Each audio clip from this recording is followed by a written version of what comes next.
آج میرے ساتھ انجینئر محمد علی مرزا صاحب ہیں، جیل کے بعد 103 دنوں کی قید کے بعد پہلی پوڈ کاسٹ ہے۔ سر بہت شکریہ آپ کا۔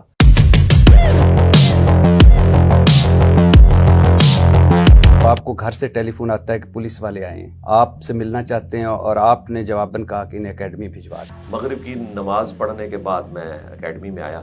ڈی ایس پی صاحب تھے، تازہ ہی انہوں نے کسی دوسرے سٹی سے امپورٹ کیے تھے، اسی کام کے لیے۔ جی ظاہر ہے اسی کام کے لیے۔ آپ محفوظ پناہ گاہ پہ پہنچ گئے۔ عشاء کی نماز میں نے جو ہے وہ اپنے ڈیتھ سیل میں، موت کی چکی جسے کہتے ہیں، وہاں جا کے پڑھی تھی۔ آپ کو پہلے لے جایا گیا D C office, D C صاحب موجود نہیں تھے، پھر لے جایا گیا ڈی پی او آفس، وہ بھی موجود نہیں تھے۔ پھر آپ کو اچانک بتا دیا جاتا ہے کہ آپ 3 MPO کے تحت آپ کو نظر بند آپ کی حفاظت کے لیے کر رہے ہیں۔ پھر آپ کو جیل پہنچا دیا جاتا ہے۔ پھر اس کے بعد اچانک آپ کو بتا دیا جاتا ہے کہ آپ پر تو 295C لگی ہے۔ اس کا مطلب ہے باقاعدہ پوری پلاننگ کے تحت آپ کو لگ رہا تو ایسا ہی ہے۔ اب تو ہم کڑیاں جوڑ سکتے ہیں۔ کوئی ایسی بات تو نہیں آپ نے کر دی تھی کچھ پچھلے چند دنوں میں جو آپ کے پیچھے والے بھی جس سے ناراض ہو گئے ہوں، اور جو پیچھے پڑنے والے ہیں ان کو بھی ہلا شیری میں سر 295C اتنا بڑا الزام، اتنا بڑا مقدمہ، اتنا حساس نوعیت کا، تو بنا تحقیق، بنا تفتیش یعنی FIR کٹ گئی کیوں؟ ہم یہ سمجھتے ہیں کہ 295C کے اوپر خودکش حملہ کیا ہے علماء نے اور نظراتی کونسل نے، انہوں نے مل کے خودکش حملہ کیا ہے۔ جیل کی ساری لینگویج وہ ایک وکھرا جہان ہے، وہ بھی آپ مجھ سے اینڈ پہ ڈسکس کیجئے گا کہ وہاں کی ٹرمز کیا ہیں۔ مثلاً کیا ہے کچھ؟ جس پورشن میں میں تھا اسے کہا جاتا ہے سزائے موت کی چکیاں۔ آپ امیجن کریں کہ کھانے والا آپ کے لیے کھانا لے کے آئے اور وہ اناؤنسمنٹ کر رہا ہو کہ سزائے موت والوں کا کھانا آ گیا ہے۔ تیسرے والی جو چکی تھی اس میں ایک کرسچن بشپ تھے، انہیں سزائے موت ہوئی بھی تھی، اور ان کا جو فیصلہ تھا نا اس پہ جج نے لکھا ہے کہ ان سے کوئی گستاخی ثابت نہیں ہوئی ہے، لیکن پبلک پریشر کی وجہ سے میں ان کو سزائے موت دیتا ہوں۔ اچھا، اور شام کے وقت آ کے اس دن وہ ان سے معافی بھی مانگ کے گیا کہ میں نے آپ کو غلط سزا دی ہے۔ بشپ صاحب سے؟ جی، معافی اپنی بیوی سمیت آ کے مانگ کے گیا۔ جج صاحب؟ جی۔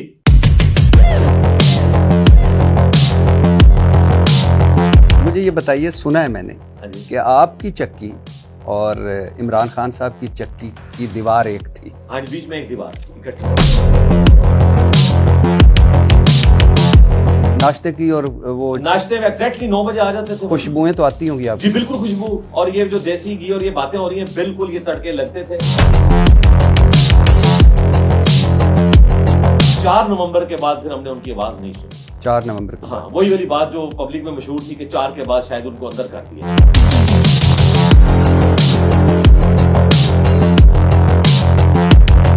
میں نے سنا ہے کہ آپ پر 295C کا جو پرچہ کٹوانے والا مدعی ہے، یہ وہی شخص ہے جو نہ صرف آپ پر پہلے بھی FIR کٹوا چکا ہے، نہ صرف آپ کے والد پر 324 کی FIR کٹوا چکا ہے، بلکہ یہ وہی شخص ہے جس کے پیر نے آپ کے سر کی قیمت بھی 5 لاکھ مقرر کی تھی۔ انجینئر محمد علی مرزا فساد فی الارض پھیلانے کے باعث بنے۔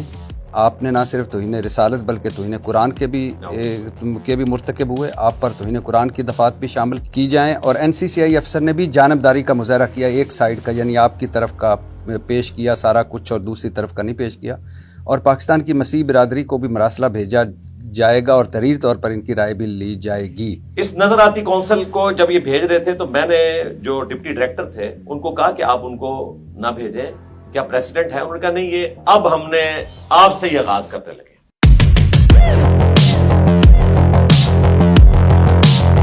اچھا سر، جہاں ایک طرف اسلامی نظراتی کونسل، پنجاب قرآن بورڈ اور بہت سارے علماء کرام کے فتوے آپ کے خلاف آ رہے تھے، تو وہاں کچھ آپ کے حق میں بھی آئے۔ کس کے آپ کے حق میں آنے پر کس عالم کی آپ کو حیرت ہوئی؟ اور دوسرا، ان فتووں جو آپ کے حق میں آئے ان کے بارے میں کیا کہیں؟ کسی سے امید تھی نہ تو مفتی طارق مسعود صاحب۔ آپ کو حیرانی نہیں ہوئی کہ میرے اور آپ کے پیارے مولانا طارق جمیل صاحب نہیں بولے، خاموش رہے؟ نہیں، مجھے پہلے پتا تھا وہ نہیں بولیں گے۔ آپ پر 295C لگی، اتنے فتوے آپ کے خلاف آئے،